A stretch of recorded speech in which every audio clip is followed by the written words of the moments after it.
Hello, it's Deborah from the attic, and if you're a returning friend, welcome back, and if you're new here, welcome also. If you haven't already, please subscribe, please tick the notification bell so then you will hear about any videos as soon as they're uploaded. I'll apologise in advance for any knocking and banging that you might hear, but the house is currently being rewired. I'm trying to sneak these videos in between noises and language, but don't worry, it's in French, so hopefully we won't understand most of the words. I'm going to talk you through a little doodle drawing. This is what we're going to create. I'm going to show you how to do it. I'm going to guide you through this step by step from start to finish. It's a simple little doodle. I will show you how to make all of the elements that you see in the picture, and then I'll show you how to combine them. I call this doodle drawing because that's all it is, and I will show you how to doodle in a meaningful, constructive way. So many people say they can't draw. It's what you hear all the time. My question to that is, well, have you been shown how to draw? Has anybody taught you how to draw?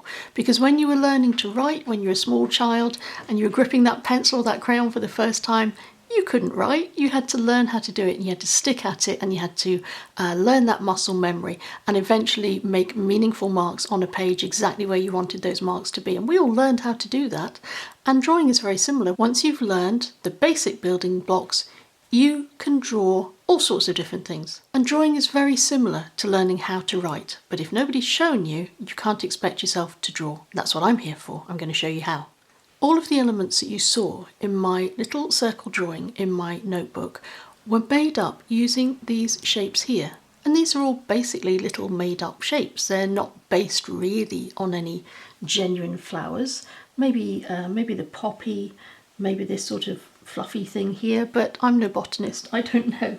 I'm going to start with the simplest of the little drawings, and it's this sort of seed thing here, and it has a stem, and it has a circle on the top of the stem, and then coming out either side, just where the circle joins the stem, are these little oval shapes. And then I add a little dot in the centre just to make it look as if it has a bit of direction and stuff going on. Then one of the smaller elements was a 5-sided little blossom, and here it's very, very imperfect, but actually that's part of the charm of this sort of drawing, is that you can see the imperfections, and I don't mind them at all. Let's draw a fat leaf. We start with a stem like this, and then part way up the stem we draw a sort of an ovally, circly shape. And then we add V-shaped veins like this, all up the leaf. And that's one fat leaf. This one is sort of like lavender, and we start with a stem, and we do a similar shape to what we did either side of this little circle. We do these sort of oval shapes, and they sit directly opposite each other. You can alternate them if you want, but I quite like them like this for the purpose of this drawing, because I already have a stem here where I use alternate branches. So I just make them pop out like this, not opposite each other like on this plant, but just sticking out at alternate angles, and just add a tiny little circle on the end of those stems that you've created. And already we've got 5 elements, and none of those are difficult. The next one is a stem, and then you can have as many little branches coming off the stem, off the top, as you want. I generally have 5 or 6, and then on the end you actually sort of do the same as you've just done on the top of this stem. You're replicating that shape, and you do 5 little lines coming out of the top like that, and they go in all different directions. They're not regular. This sort of drawing is very forgiving, none of it is regular. Try to avoid doing what I do sometimes, which is making them look like stars, and just keep them pretty random. Now we're going to go on to a broadleaf plants and some of the larger elements. So we start with a stem.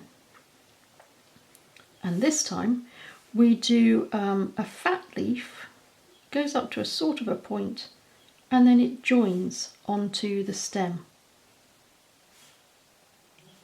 So we do a sort of a fat leaf at the bottom that comes to a little peak at the top, then it has its little vein down the centre. So a fat leaf at the stem, fin at the top and a vein through the middle. When we come to the top, basically we already have the vein, so we just add the leaf onto the top of that. And that's our broad-leafed plant. And then we have a poppy. The poppy starts with the stem. We draw a thin oval and we give it some lines straight in the centre and curved to the outside. And then you give it a sort of a little skirt, and this is just a bunch of little lines, and we do the same at the top. And that's a sort of a poppy. If we do another poppy, we have our stem, we have our fat, tall oval, we do our little ridges straight in the centre and then curved as they come to the edge, this curved edge of the poppy. We give it a little scribble skirt at the bottom, a little scribble skirt at the top, and then we do long leaves. So this time the leaf comes up like this to a little point, and it's thin, and it comes back down and joins to the stem. We'll do another one. It goes up like this. From the top we bring it back down like this, and then we add a little vein to the centre. If you want to fill in little gaps, we do a tiny little 5-pointed little tiny blossom like that, really small. And then our final element is another leafy branch, but this time we add alternate stems coming off the main branch like that, and we basically draw a bubble around it. That's really all you're doing, sort of an oval shaped bubble, but this time it's fatter at the top and it's skinnier as it joins the stem. So fat at the top and pointy where it joins the stem. And those are the elements that we need to then fill in our circle. I've rubbed away the pencil marks that were under these that I inked over the top of, so that hopefully you can see all of these little elements a bit more clearly now. I obviously already had my circle drawn out. I drew this freehand. It's not perfect. That's fine. It doesn't need to be. But if you're not happy about just going in freehand and drawing a circle, you could take a jar or maybe draw around the outside of something to give you a round shape to work within. And what's useful about having all of these items up here is that they act as a reference. So basically from this point on, you don't have to think about what you're going to draw, you just have to decide where you want to place these elements. Now there are two ways to do this. The first way is simply to work from left to right across your circle, or if you're left-handed you would work from right to left, but the important thing is that you're working away so your hand isn't going over the top of your work. The other way to do it is to add in the larger elements first and then fill in the gaps, so you get decreasingly smaller and smaller and smaller until you're down to these tiny little bits that you just use to fill in the gaps. Either way works, it depends what you prefer to do, and personally I prefer just simply filling in my circle left to right because I'm right-handed. But because I think it's useful to start with the larger elements first, that's what I'm going to do. So I'm going to take this one and I'm going to place this in a couple of different places. Then I'm going to add in the poppy seed, then I'm going to add in this one, and I'm just going to mix it up as I go around my circle. I'm also going to make sure that I don't have all of the stems facing the same way up and down. I want the circle to have a little bit more movement, so I'm going to move some of the stems. Some of them will be sideways, some of them might be a little bit upside down. I'm going to vary it so that in theory I could turn this circle anywhere around and it would still look as if it was right.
this is my very rough circle, and so now I'm going to ink it in using a Pigma Micron 01 pen.